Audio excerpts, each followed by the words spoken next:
জামাদিউসানি মাস চলতেছে। এই মাসের 22 তারিখে সিদ্দিক আকবর, ইসলামের প্রথম খলিফা, নবীজির প্রিয় শ্রেষ্ঠ সাহাবী হযরত আবু বকর সিদ্দিক রাদিয়াল্লাহু তাআলা আনহুর পবিত্র ওফাত বার্ষিকী ওরস শরীফ। সেই সুবাদে ইসলামের প্রথম খলিফা হিসেবে ওনার আলোচনা বড়ই হক রাখে। সেই সুবাদে আজকে আলোচনার বিষয় হিসেবে আমি মনস্থ করেছি ইসলামের প্রথম খলিফা, খলিফাতুল মুসলিমিন, নবীজির শৈশবের বন্ধু, কৈশোরের বন্ধু, যুবকালের বন্ধু, বৃদ্ধকালের বন্ধু।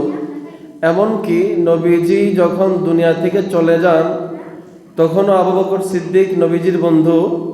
নবীজির কবরের জিন্দিগি, রওজায়ে আনোয়ারের জিন্দিগিতে এখনও হযরত আবু বকর সিদ্দিক নবীজির সাথী বন্ধু হিসেবেই শুয়ে আছেন। জোরে বলুন সুবহানাল্লাহ। ওই মহান জাতে পাক যিনি আফজালুল বাশার বাদাল আম্বিয়া, আম্বিয়া আলাইহিস সালাতু ওয়াস সালামের পরে সর্বশ্রেষ্ঠ মর্যাদা মানুষের মধ্যে যেই ব্যক্তির, তিনি হলো হযরতে আবু বকর সিদ্দিক। জোরে বলুন সুবহানাল্লাহ।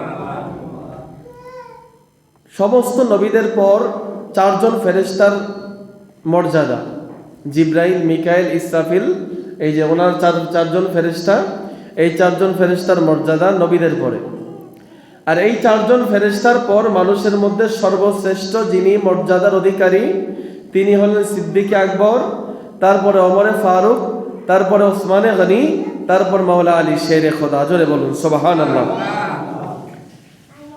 সাহাবায়ে কেরাম বলেন, নবীজির যুগে আমরা শ্রেষ্ঠ মানুষ হিসেবে মানুষকে ধারণা করতাম, আমরা সিলেক্ট করতাম যে এই জামানার মধ্যে সর্বশ্রেষ্ঠ ব্যক্তি অমুক। তো সাহাবায়ে কেরাম বলতেছেন যে আমাদের যুগে সর্বশ্রেষ্ঠ মানুষ ছিল নবীজির পরে হযরতে সিদ্দিক আকবর। জোরে বলুন সুবহানাল্লাহ। তারপরে ওমরে ফারুক, এমনি করে চার সাহাবী। তো সাহাবায়ে কেরাম তো পৃথিবীর শ্রেষ্ঠতম মানুষ। তার কারণ হলো তারা হলো আমার নবীর সহচর। নবীর যারা সহবত পেয়েছে তারা পৃথিবীর শ্রেষ্ঠ মানুষ হয়েছে। আর শ্রেষ্ঠ মানুষ তো মানুষ বাদাল আম্বিয়া হয়েছে আবু বকর সিদ্দিক, নবীর সহচর হওয়ার কারণে, নবীজির সাথে থাকার কারণে, নবীজির বন্ধুত্ব গ্রহণ করার কারণে। আর পক্ষান্তরে নবীজিকে যে প্রত্যাখ্যান করেছে, আবুল হেকাম ছিল, আবু জাহেল হয়ে গিয়েছে। আবু জাহেল যে ওই ব্যক্তি ছিল আবুল হেকাম, জ্ঞানীদের পিতা, নবীকে প্রত্যাখ্যান করার কারণে, নবীকে না মানার কারণে সে ব্যক্তি আবু জাহেল হয়ে গিয়েছে। আর আবু বকর সিদ্দিক নবীকে মানার কারণে, নবীকে জানার কারণে, নবীর গোলামি কবুল করার কারণে সিদ্দিক আকবর হয়ে গিয়েছে। জোরে বলুন সুবহানাল্লাহ। ওই সিদ্দিক আকবর রাদিয়াল্লাহু তাআলা আনহু এমন এক জাতে পাক যার সম্পর্কে আল্লাহ রাব্বুল আলামিন কোরআনে 15-র উপরে আয়াত নাজিল করেছেন। জোরে বলুন সুবহানাল্লাহ। একজন ব্যক্তিকে কেন্দ্র করে 15টার উপরে কোরআনের আয়াত হযরতে সিদ্দিক আকবর। তোর মধ্যে একটা আয়াত হলো আল্লাহর হাবিব রাহমাতুল্লিল আলামিন যখন হিজরত করে মক্কা থেকে মদিনায় যাচ্ছেন, হেরা গুহায় যখন প্রবেশ করবেন তখনের আয়াত। আল্লাহ রাব্বুল আলামিন বলছেন, ইয আখরাজাহুল্লাযী কাফারু সানিয়া ইসনাইনে, যখন মক্কার কাফেররা তাকে বের করে দিল।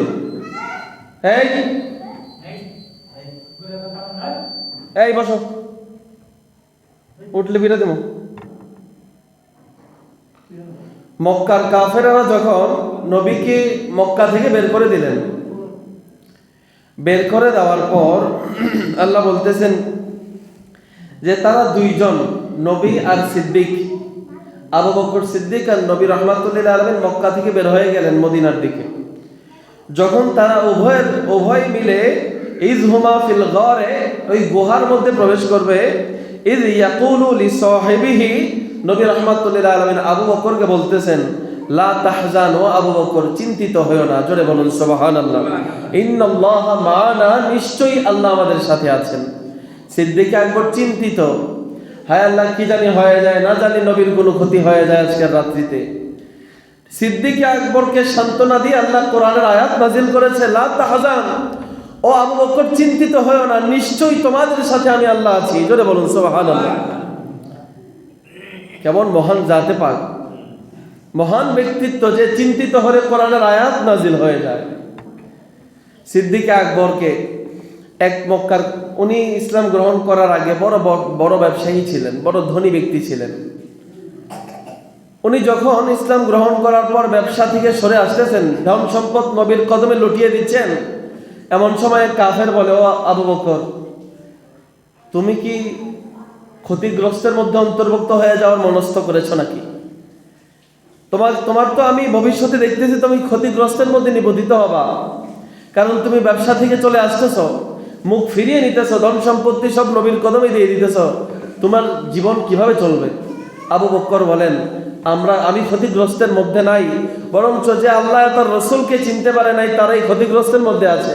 আল্লাহর বড় কথা পছন্দ হয়েছে, আল্লাহ সূরা আসর নাজিল করে দিয়েছেন। জোরে বলুন সুবহানাল্লাহ। আল্লাহ বলতেছেন, ওয়াল আসর ইন্নাল ইনসানা লাফি খুসর, নিশ্চয়ই, সময়ের কসম, নিশ্চয়ই মানুষ ক্ষতিগ্রস্তের মধ্যে আছে, তবে তারা ব্যতীত, ইল্লাল্লাযিনা আমানু, যারা ঈমান এনেছে তারা ব্যতীত সকল মানুষ ক্ষতিগ্রস্তের মধ্যে আছে। আবু বকর বলে, আমি ঈমান এনেছি, আল্লাহ রসুলকে বিশ্বাস করেছি, আল্লাহর কসম আমি ক্ষতিগ্রস্তের মধ্যে নাই। যারা রসুল থেকে মুখ ফিরিয়ে নিয়েছে, আল্লাহ থেকে মুখ ফিরিয়ে নিয়েছে, ইসলাম থেকে মুখ ফিরিয়ে নিয়েছে, তারাই ক্ষতিগ্রস্তের মধ্যে আছে। তো সিদ্দিক আকবরের কথাকে আল্লাহ প্রাধান্য দিয়ে আল্লাহ পছন্দ করে কোরআনে সূরা নাজিল করে দিয়েছে, সূরা আসর। এমন মহান জাতে পাক সিদ্দিক আকবর। এই সিদ্দিক আকবর সম্পর্কে বলতে গেলে বলা শুরু করা যাবে, কিন্তু শেষ হবে না। সিদ্দিক আকবর বললাম তো প্রথমেই যে নবীজির শৈশবের বন্ধু, কৈশোরের বন্ধু, যুবকালের বন্ধু, হিজরতের সাথী, মক্কা মদিনার সব জায়গার বন্ধু, এমনকি রওজায়ে আনোয়ারে এখন শুয়ে আছেন নবীর পাশে সিদ্দিক, এখানেও বন্ধু। তো আল্লাহ যে এখানে কোরআনে বলেছেন যে সানিয়া ইসনাইন, দুইয়ের মধ্যে দ্বিতীয়, এই দুইয়ের মধ্যে দ্বিতীয় কোনজন?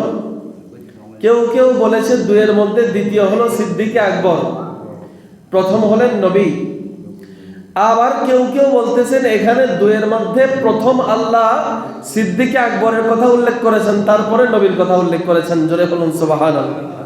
এখন কিভাবে সিদ্দিক আকবর প্রথম, কিভাবে নবী দ্বিতীয়, আবার নবী কিভাবে প্রথম, সিদ্দিক আকবর দ্বিতীয়, এটা ব্যাখ্যা করতেছেন মুফাসসিরিনে কেরাম। যে আবু বকর সিদ্দিক যখন নবীর সাথে হিজরত করে গুহার ভিতরে ঢুকবেন, ঢুকার ক্ষেত্রে নবীকে প্রথম সিদ্দিক আকবর ঢুকতে দেয় না। ইয়া রাসূলুল্লাহ, আপনি এখানে রুক যান, একটু থেমে যান, আমি আগে গুহার ভিতরে যেতে চাই, গিয়ে দেখতে চাই এই গুহা আমাদের আশ্রয়ের জন্য নিরাপদ কিনা, দেখে আসি, তারপর আপনি যায়েন। জোরে বলুন সুবহানাল্লাহ। প্রথমে সিদ্দিক আকবর গুহাতে প্রবেশ করেছেন। ওই গুহাতে প্রবেশ করার ক্ষেত্রে আল্লাহ সানিয়া ইসনাইন বলেছেন, দুইয়ের মধ্যে দ্বিতীয় আমার নবী। গুহাতে দ্বিতীয় প্রবেশ করেছেন আমার নবী, প্রথম প্রবেশ করেছেন হযরত আবু বকর সিদ্দিক।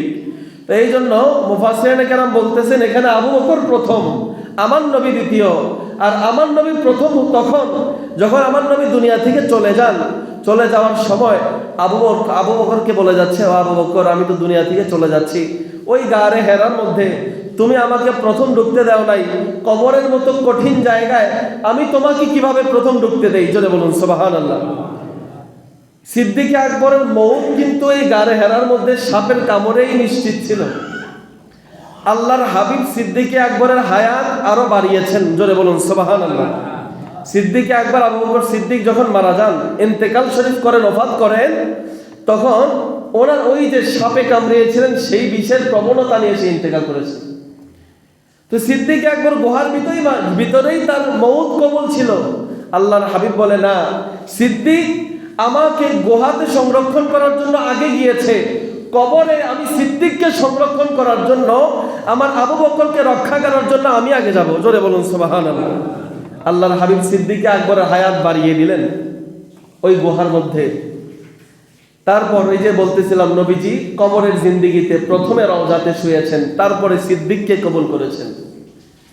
রওজার পাশে সিদ্দিক আকবর বলেন, আমি ইন্তেকালের পর আমার লাশটা নবীর দরবারে নিয়ে রেখে দিবা, নবী যদি কবুল করে নবীর পাশে আমার সহায় দিও। জোরে বলুন সুবহানাল্লাহ। যখন নিয়ে যাওয়া হলো, নবীজি বলতেছেন, আমার হাবিবকে আমার পাশে রেখে দাও। আবু বকর সিদ্দিককে লাশ নিয়ে নবীজির রওজার সামনে রেখে দেওয়া হলো। রেখে দেওয়ার পর নবীর রওজা থেকে আওয়াজ আসতেছে যে আমার বন্ধুকে বন্ধুর পাশে রেখে দাও। এটা যে আমাদের নবী, আমরা যে বলি আমাদের নবী জিন্দা নবী, সাহাবায়ে কেরামের আকীদাও নবীজি জিন্দা নবী, আবু বকর সিদ্দিকের আকীদাও নবীজি জিন্দা নবী। কিভাবে? আবু বকর তো জানে নবীজি ইন্তেকাল করেছেন, তারপরেও বলতেছেন নবী যদি অনুমতি দেয় নবীর পাশে শোয়াও। তার মানে আবু বকর সিদ্দিক বলতেছে যে নবীজি রওজা থেকেও অনুমতি দিতে পারেন। জোরে বলুন সুবহানাল্লাহ। অনুমতি দিয়েছেন, সাহাবায়ে কেরাম নিজ কানে শুনেছেন, সেই সুবাদে আবু বকর সিদ্দিককে নবীজির পাশে দাফন করেছেন। তো ওই আবু বকর সিদ্দিকের কথা বলছি, যে আবু বকর সিদ্দিক বড় আমলদার মানুষ ছিল, নরম হৃদয়ের মানুষ ছিল। ওনার ওপর যত চাপই আসতো উনি মনে কিছু রাখতেন না, সব ভুলে যাইতেন। আমরা তো এখন গরম, নিজেরা সবচেয়ে বড় মনে করি যে আমার থেকে বড় আর কে আছে। নিজেকে যতক্ষণ পর্যন্ত ছোট মনে করতে না পারবেন, আমার নবী তো দোয়া করতেন সবসময় যে আল্লাহ মানুষের চোখে আমাকে বড় বানান আর আমার নিজের চোখে আমাকে ছোট বানান। নিজের চোখে নিজেকে ছোট দেখতে হবে, তাহলে আপনি জান্নাতে যেতে পারবেন।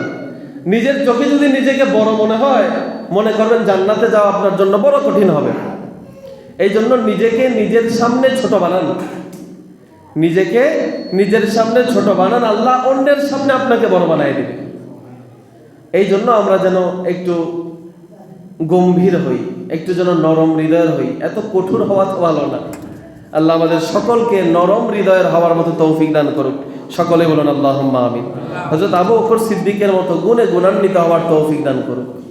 ওই সিদ্দিক আকবর তো বড় নরম দিলের মানুষ। সিদ্দিক আকবর বড় আমলদার মানুষ। একদিন সকালবেলা আল্লাহর হাবিব রাহমাতুল্লিল আলামিন মসজিদে নববীতে বসে আছেন। মসজিদে নববীতে বসে সাহাবায়ে কেরামের সামনে বসে আছেন। আল্লাহর হাবিব প্রশ্ন করতেছে, ও আমার সাহাবায়ে কেরাম, আজকে কি আমার সামনে আমার সাহাবীদের মধ্যে কেউ রোজাদার আছো?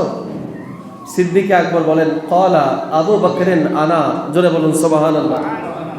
আবু বকর বলতেছে, ইয়া রাসূলুল্লাহ, আমি আজকে রোজা রেখেছি। অসংখ্য সাহাবায়ে কেরাম বসে আছে, কেউ কথা বলে নাই। আমার নবী তো চাই সিদ্দিক প্রথম হোক, আবু বকর প্রথম হোক। আবু বকর বলে, ইয়া রাসূলুল্লাহ, আমি রোজা রেখেছি। আমার নবী আবার প্রশ্ন করলেন, আজকে কি কেউ সদকা করেছো, দান খয়রাত করেছো? ফজরের পর থেকে তাসতের নামাজ সময় পর্যন্ত, মানে 10টা-11টার দিকে নবীজি এই প্রশ্ন করতেছে সকালবেলা। সিদ্দিক আকবর বলতেছে, ইয়া রাসূলুল্লাহ, আমি রোজাও রেখেছি, আজকে আমি দানও করেছি।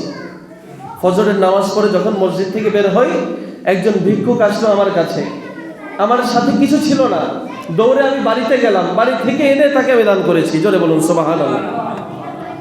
আমার নবী আবার প্রশ্ন করলেন, আজকে কি কেউ জানাজা আদায় করেছো আজকের দিনে? আবু বকর বলে, ক্বালা আনা। জোরে বলুন সুবহানাল্লাহ। ইয়া রাসূলুল্লাহ, আমি আজকে জানাজা পড়েছি। দূরের এক আত্মীয় মারা গিয়েছে, আমি ফজর পরে চলে গিয়েছিলাম, জানাজা পরে মাত্র আপনার সামনে এসে হাজির হয়েছি। জোরে বলুন সুবহানাল্লাহ। আবার নবী আবার প্রশ্ন করতেছে, আজকে কি কোনো অসুস্থ ব্যক্তির সেবা কেউ করেছো? আমার নবী তো জানে কে করেছে। আবু বকর সিদ্দিকের শান মানুষের কাছে, সাহাবায়ে কেরামের কাছে ফুটিয়ে তুলতেছেন। তখন আবু বকর বলে, ইয়া রাসূলুল্লাহ, আজকে আমি রোগীর সেবাও করে এসেছি। জোরে বলুন সুবহানাল্লাহ। আল্লাহর হাবিব বলেন, এক ব্যক্তির মাঝে যদি একত্রে এগুলি পাওয়া যায়, সে জান্নাতে প্রবেশ করবে। জোরে বলুন সুবহানাল্লাহ। অর্থাৎ রোগীকে দেখতে যাওয়া, জানাজা নামাজ আদায় করা, দান খয়রাত করা, রোজা রাখা, এগুলি জান্নাতি ব্যক্তিদের আলামত।